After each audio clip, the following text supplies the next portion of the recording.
Welcome to the Franchise Freedom Podcast. I'm your host, Giuseppe Grammatico, your franchise guide. And today we have a very special guest. Today we are speaking with Zach Ballinger.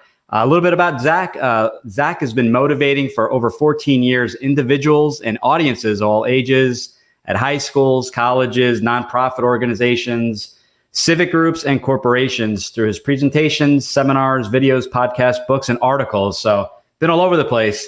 On the stage and from his heart, Zach brings a passion for purpose that is infectious and undeniable. As a motivational and TEDx speaker, author, and career consultant, he guides people self-discovery that changes their lives.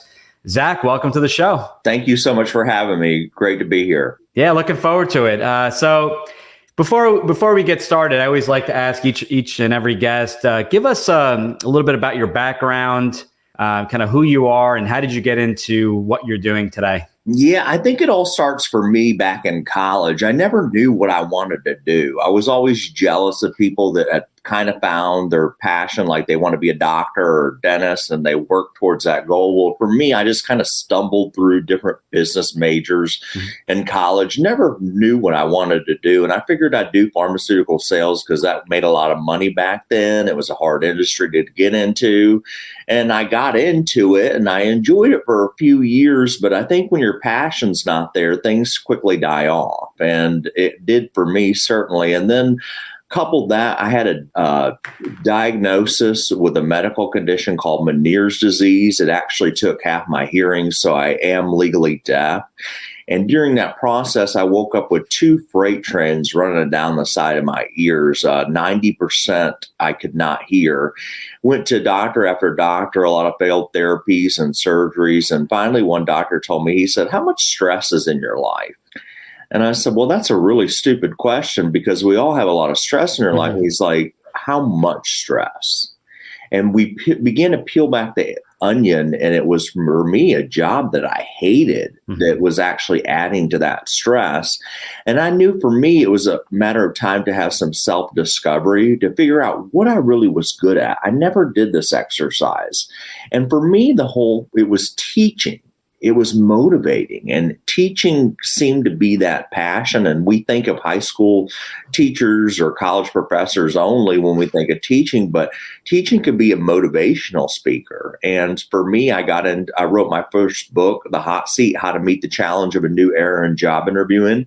And I began talking to people around in colleges, campuses about job interviewing. And then I found out real quickly, people were asking, wait a minute, I don't even know what I want to do. So how can I go to a job interview? And that inspired the next book, Don't Be a Zombie: How to Find a Career You Love. And that's where I am today. Wow. That's, that is really interesting because I think a lot of people are currently in that same situation or have experienced that.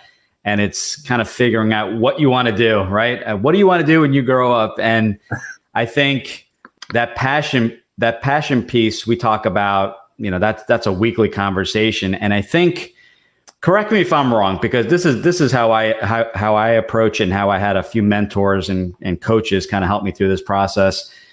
You have to be careful sometimes with passion in that sometimes you get very granular. So for example, I see people, including myself, I was back in my early days, an avid video gamer, and that was my passion. So I went into that industry. Well, sure enough, I can't stand video games. That was one way that it kind of killed the passion, because that was my escape, of getting away from, the work and the school and all that other stuff. So the way it was explained to me was that passion is what's your why, right? So that why and passion actually linked together.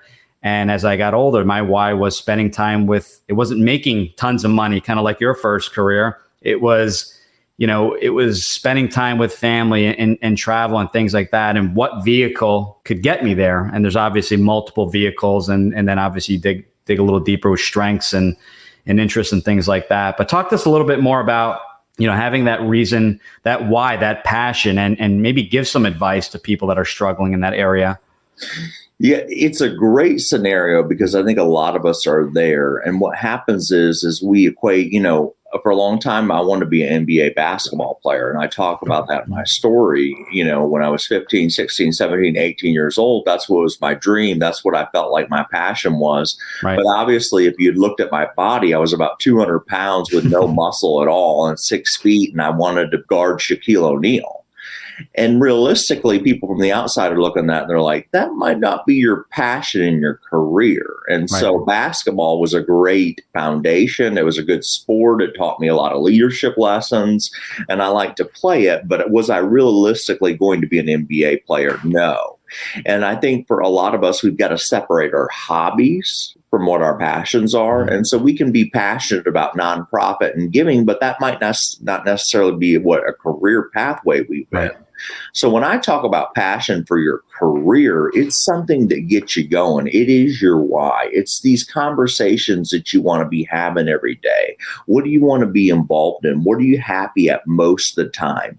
Back to your point, I talk to a lot of individuals who say, hey, my passion's my kids. I just want to spend time enough while they're growing up to be there for them in life. And that can be your passion. I have no problem with that. But I always say that too. Why can't you have both? Why can't you live for that, spend time with your kids, hang out with them, and also enjoy your job? It's not that hard of a concept. I think we make it hard, but it is hard to find it. I will say that. Yeah, and I actually, to your point too, I always say, what are you doing on a daily basis? So maybe we narrow in on an industry or something you enjoy, but what are you doing daily? And are you traveling? Are you going to an office? Are you working from home? Are you on the phone all day? So I always talk to people about, to your point, kind of, we're saying a lot of the similar things. I like to reverse engineer it, which is basically, what do you want? And then we'll figure out how to get there. What is your ideal day? Don't worry about how, but for now, let's figure out what it looks like. And then we'll kind of reverse engineer and figure it out. So, which actually leads me into, how to get started. And I think that's where people start to get stuck. I can't tell you how many people I've talked with that have business plans, these companies that they want to build sitting on a Word document, and they don't know where to start or how to get started. I read a book about, when was it? I think it was last year. It was around the holidays last year, called Who Not How by Dan Sullivan, which was an inspiring book because it talks about who can get you to that next position or that next account or having you grow your business versus, figuring out the actual how. So talk to us a little bit about that question, how to get started. Are you figuring out yourself? Is it better to leverage a person that's done it before? Yeah, there's a lot of ways, and I agree with you. I talk to a lot of college students that want to start a business, but they don't even know where to begin. So your audience might be a little bit more advanced. They might have their business plan, and they're just say, well, where do I start? And what I always say is start with baby steps. So if you're planning whatever business you're planning to run, let's say you're doing a lawn care business and you really want to grow this to be like a big empire and you want to take over a city. Let's start out by having you mow a yard first and see how that experience is. And then when you get there to that, take on one customer, take on 2 customers.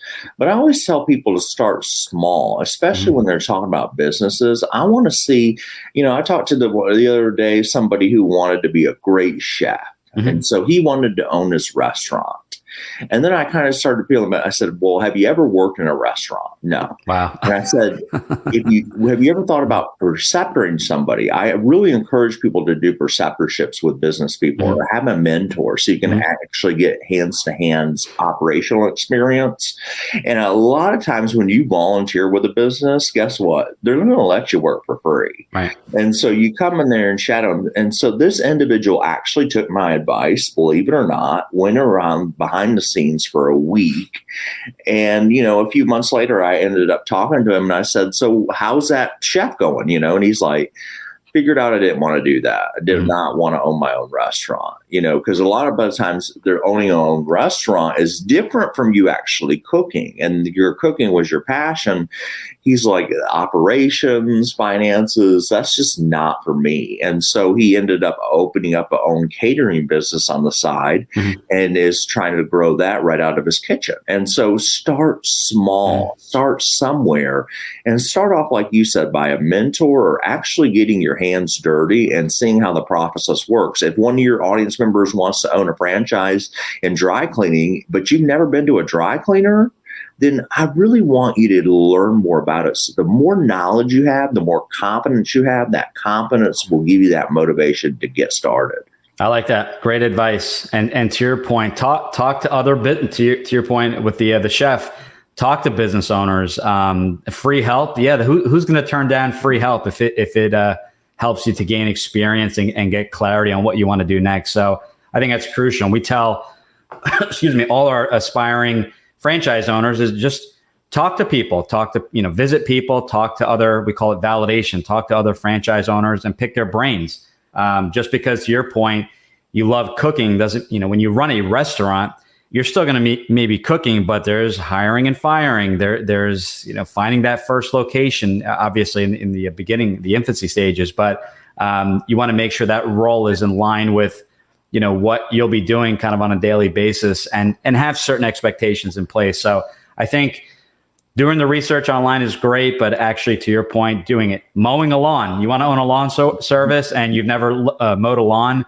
I would challenge people, do it. You get a better appreciation. I was in the building service and cleaning industry, cleaned an office on my own. You get a better appreciation of how long things take and things that will help expedite the process. So I think that's some really great advice. Not good advice, great advice. So a hot topic we kind of talked about before the show, and this conversation comes up quite a bit. And I've been getting, we're kind of in a crazy time right now with COVID.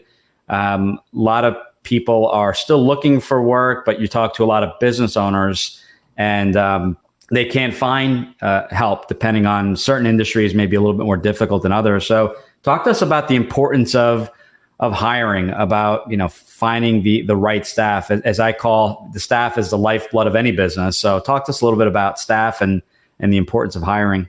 It is such a tough topic right now, because if you back up to what we were just saying, first of all, I challenge my college students that I talk to, because that's more my audience. We talked kind of about that before the show, is that there's a labor crisis right now. People don't have enough help. And so now is the best time for those college students to be getting in there, getting their hands dirty, seeing how that process works, networking with people, learning the business.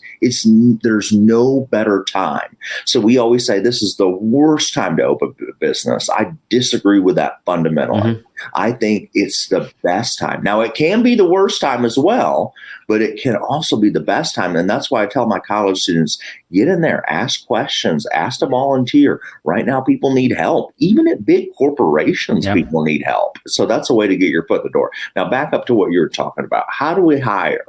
And I think for business owners that have never went through a job interview, who've never asked questions, who have never been able to, read that emotional intelligence of a person, or maybe they just give a great interview, but they're not the best candidate. Right. And what I want to encourage small business owners to do, I know you think this is going to be a lot of time, and it is.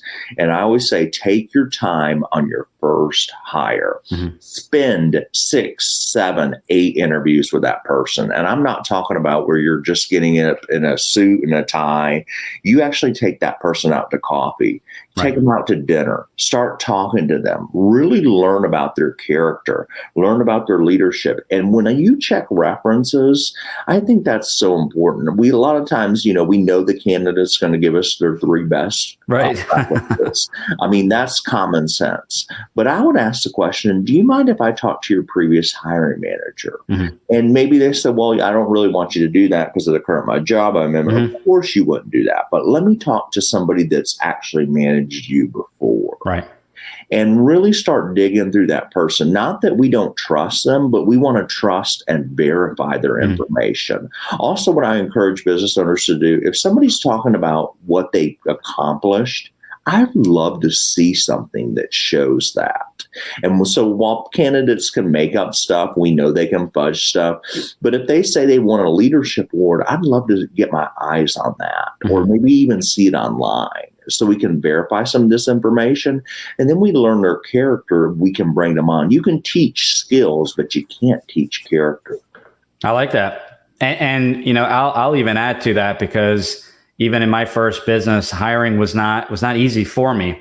Everyone seemed great. And then it's like, all right, well, what are the right questions you should be asking? So I think when checking references too, I think give everyone the benefit of the doubt. Maybe at their past employer, maybe that employer had some okay things to say, but there were a lot of areas of improvement.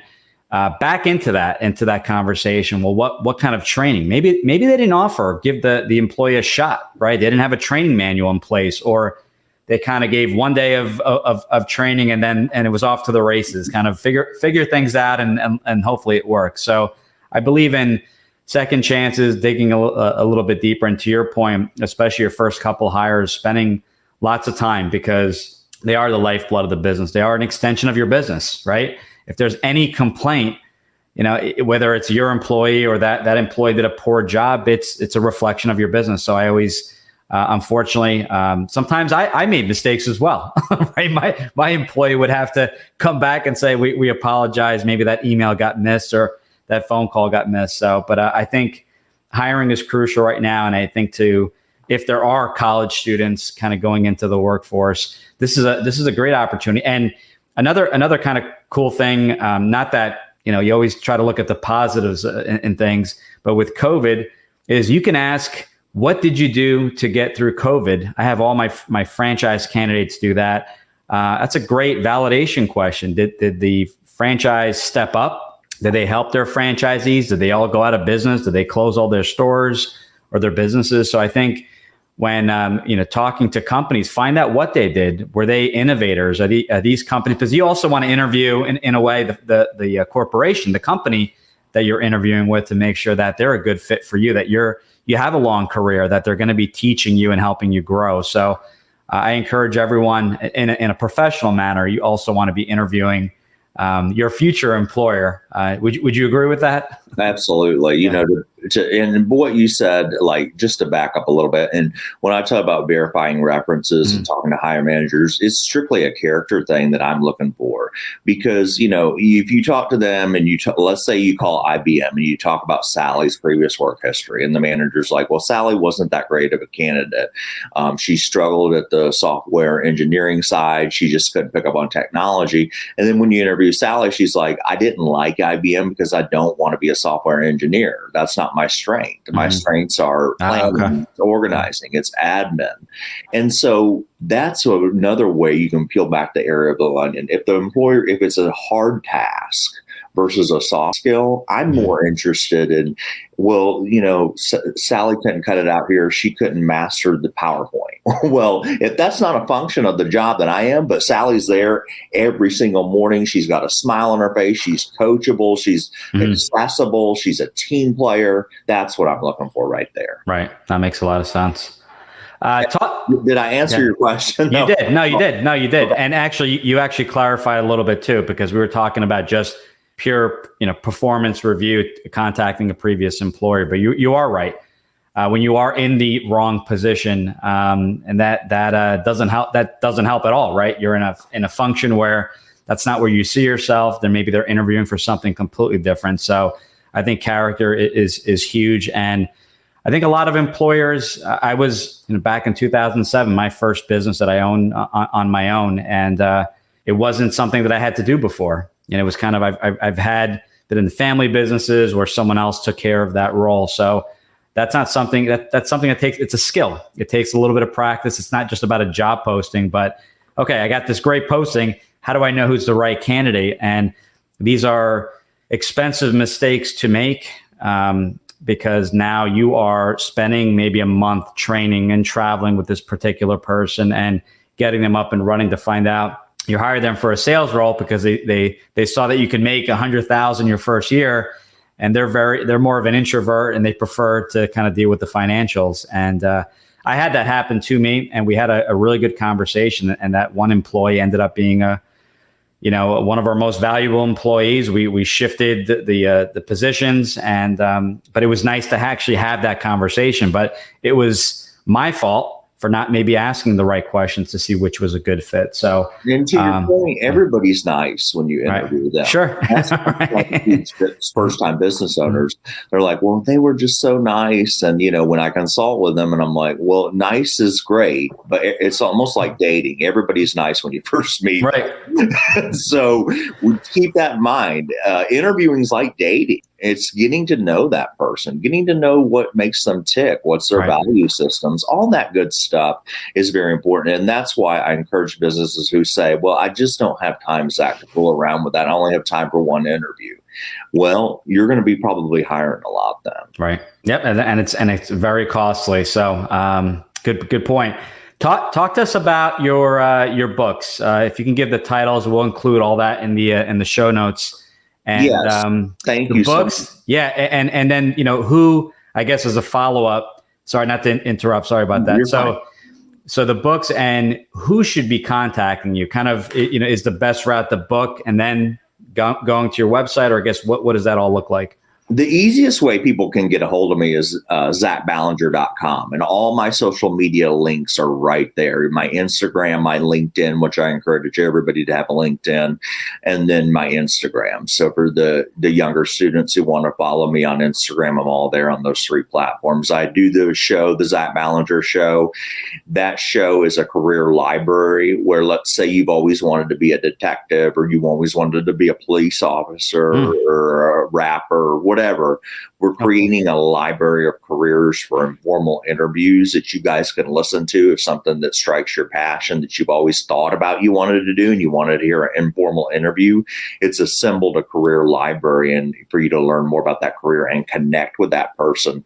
The books are very simple. The first one's The Hot Seat, how to beat the challenge of a new era in job interviewing. And that's all about job interviewing. And that's how to acing your job interview, which I think your audience might benefit more from my new book, Don't Be a Zombie, How to Find a Career You Love. And that actually walks you through Passion Finder. It gives you tests to find your personality profile, strengths.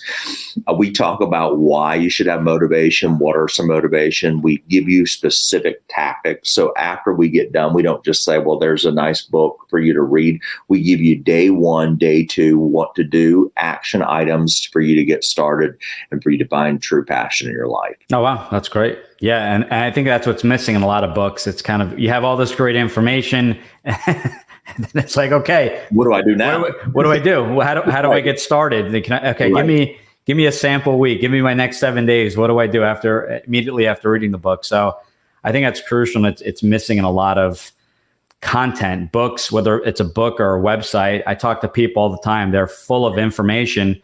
And I'm like, okay, why do you want to own a business?